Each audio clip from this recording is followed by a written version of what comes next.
What's up, YouTube? This is Too Raw for TV. All right, so in this video, I want to talk about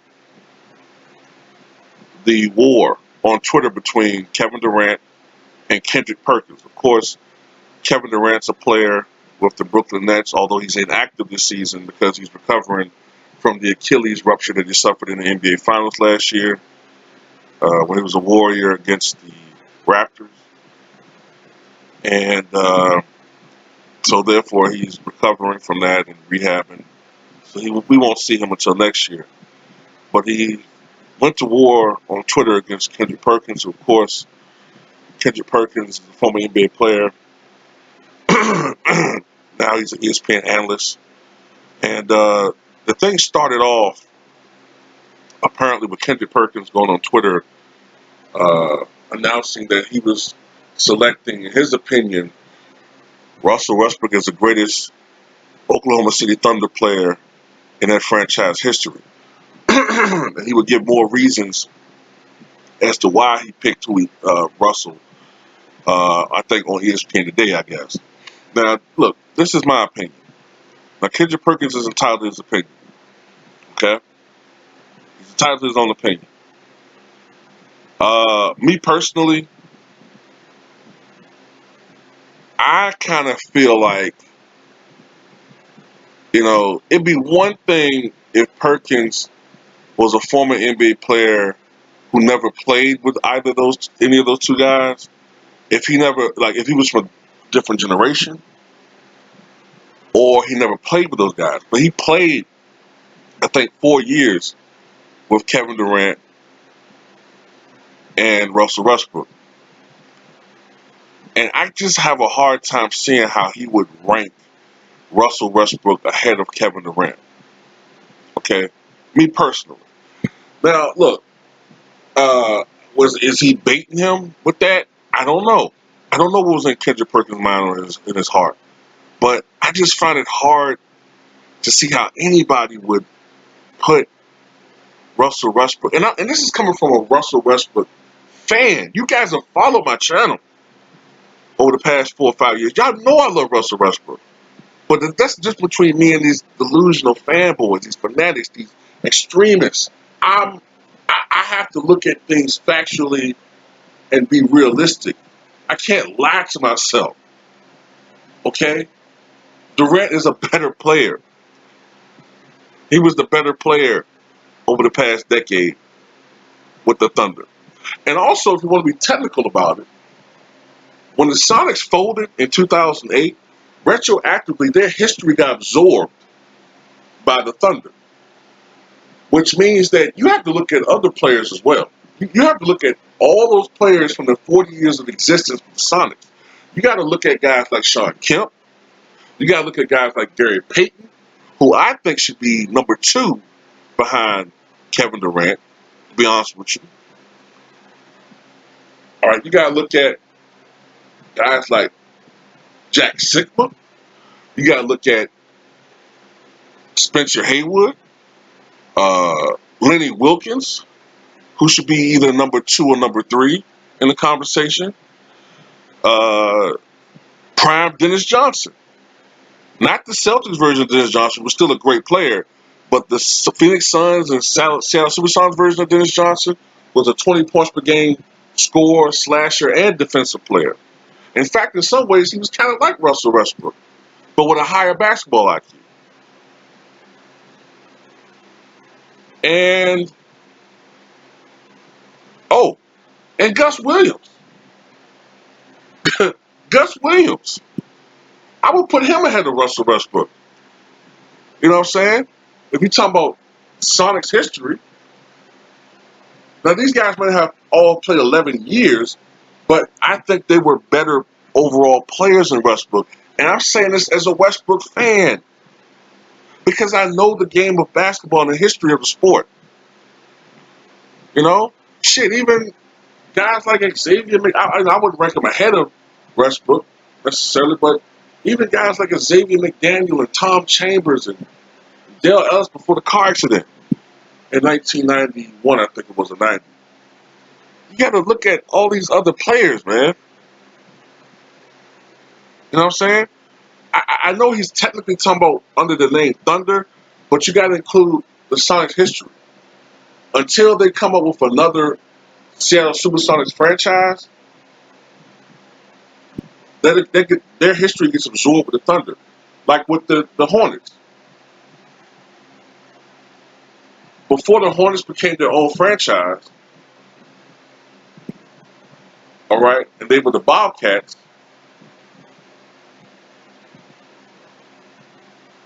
the Hornets' history was absorbed by the Bobcats until it just became renamed the Hornets and they just did everything over again like it never happened or whatever.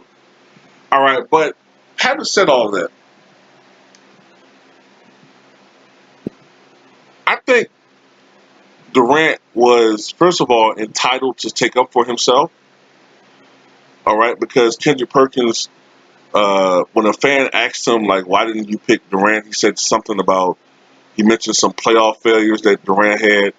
And I mean, look, that's petty to me. That's petty to me because as much as I love Russell Westbrook didn't really accomplish much when it pertains to his playoff career. See, I think a lot of people are thrown off by me because they expect people who are they expect fanboy behavior from somebody like me, but I'm not. I hate fanboys, and whatever fanboy that was in me when it came to Jordan or all these type of guys, I purged that shit out of my system years ago when I became a man, and I started to look at shit from a logical perspective, and I try to look at shit from a historical perspective. When you gain when you gain a historical perspective on shit, you see shit so lucidly. You see shit so clearly, and you start becoming less biased about shit. Now, am I perfect? No, I'm biased about a lot of shit. I hate Tom Brady. You know what I'm saying? But I'd be a fool to sit there and say Tom Brady is in the conversation for the greatest quarterback of all time. But sometimes my passion can can over can over can oversee my logic sometimes. And sometimes I tell you in the comments like, fuck Tom Brady. So that's the fan in me coming out a little bit. But look, getting back to the point of this video. Um, yeah, that's not an excuse to put Durant below Russell Westbrook because Russell Westbrook has had his lowlights too. I do remember Magic Johnson saying something. I think it was the 2012 Finals when the Thunder made the finals against the Heat. I remember Magic saying something like Russell Westbrook had the worst play at point guard that he ever seen in the history of the NBA. All right, I do remember that. And while I do think it's amazing, I do think it's amazing what Russell Westbrook did those last 3 years with the Thunder, averaging a triple double and accumulating 138 career triple doubles, which is second all time to Oscar Robertson's 181. I think right now he's at like 144 or something like that. But be that as it may, he did win the MVP award.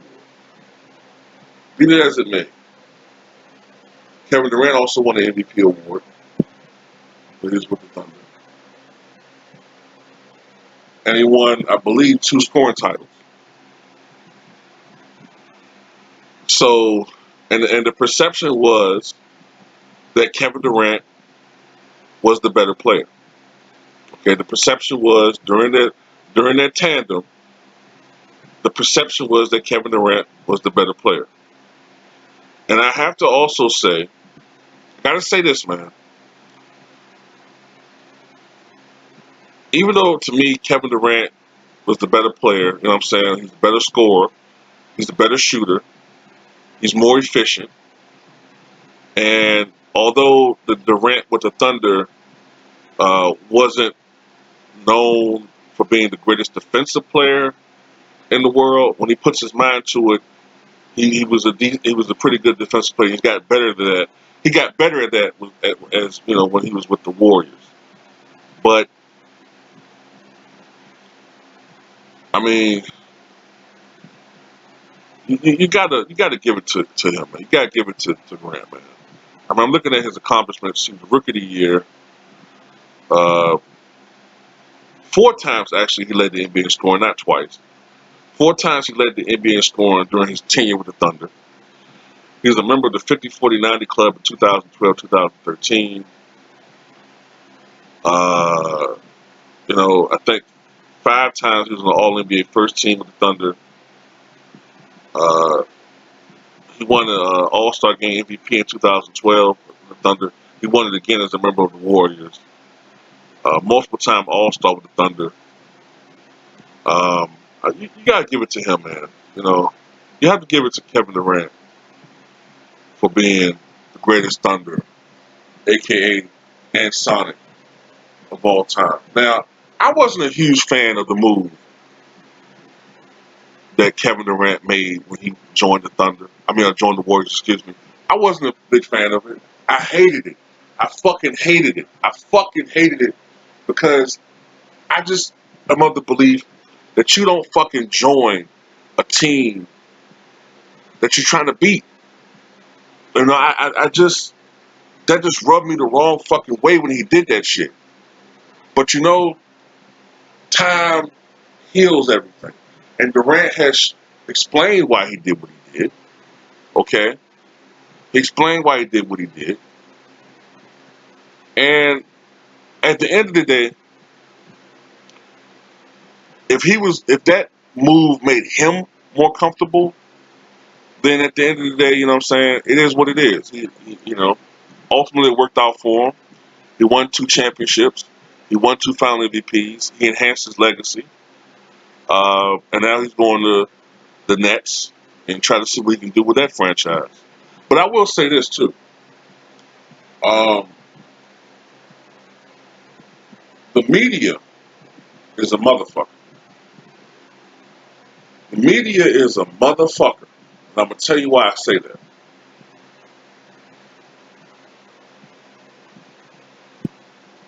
The media, and shout out to Ticket TV because he made this point in his live stream. And subscribe to Ticket TV if you haven't subscribed to him already. Ticket mentioned how the media, the fans were cheering Russell Westbrook, right? But they still hold contempt against Kevin Durant.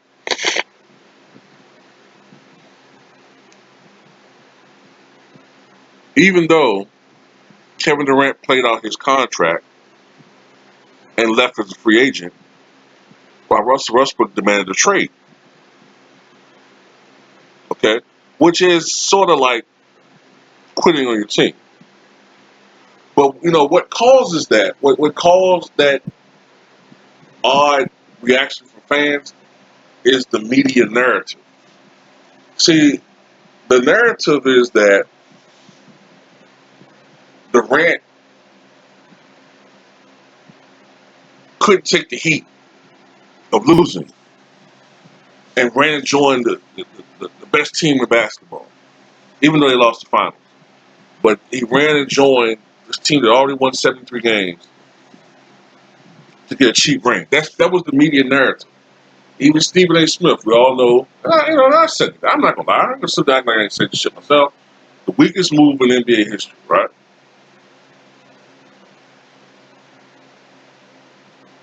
Meanwhile, the narrative with Westbrook is that he was sort of the loyal slave. He was. I shouldn't even say that. I don't want. I don't want to. I shouldn't say that. I don't want to use the racial connotation, but it kind of does play into that a little bit. But he was the loyal player, the loyal player who stayed and battled for the Thunder, even though the other guy ran off and abandoned us. That was the media, how they sort of portrayed everything. Russell is here to try to take up the slack, but there's only so much that Russell can do. you know. So in that instance, Russell gets a pass. I think also a little bit of this too.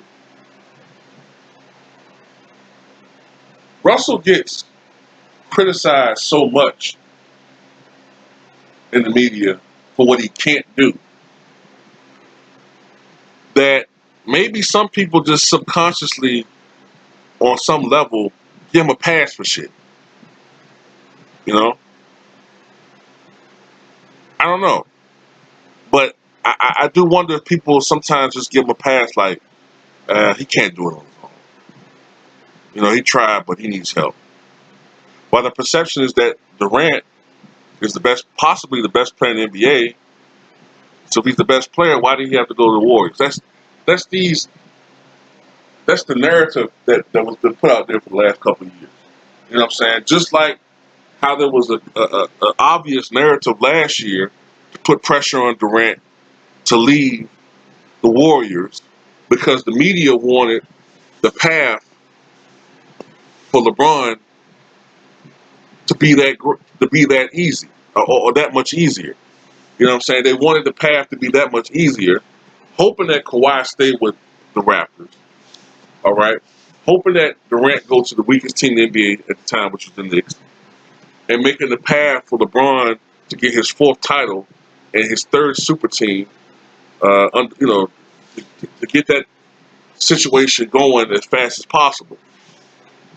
But Kawhi fucked everything up by saying, you know what? Not only am I going to the Western Conference, I'm going to LA. You know,